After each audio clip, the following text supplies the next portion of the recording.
Sebanyak 50 pek barangan keperluan asas diagihkan kepada mangsa banjir di Aceh Utara dengan peruntukan keseluruhan berjumlah RM10,000 menerusi Misi Bantuan Kemanusiaan Aceh 2.0.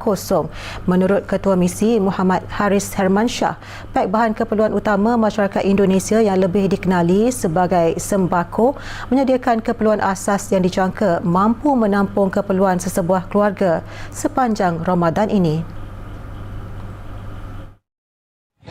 Muhammad Haris berkata sebanyak 9 jenis barangan keperluan asas termasuk beras, minyak masak, gula, garam dan telur disediakan bagi membantu meringankan beban penerima.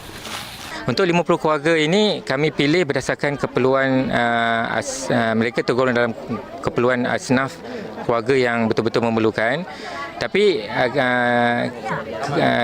untuk keluarga-keluarga yang lain bukan pada hari yang lain. Cuma pada hari ini 50 dahulu yang akan terima keperluan hari ini.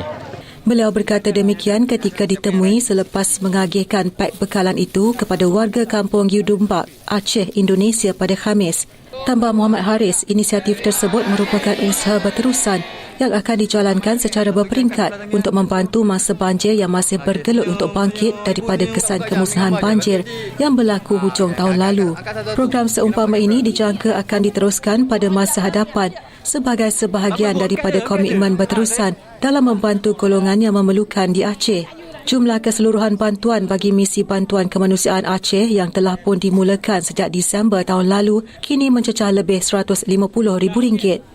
Agihan bantuan meliputi kawasan paling teruk terjejas iaitu Kampung Yudumbak, Mukim Langkahan, Aceh Utara dan Aceh Temiang.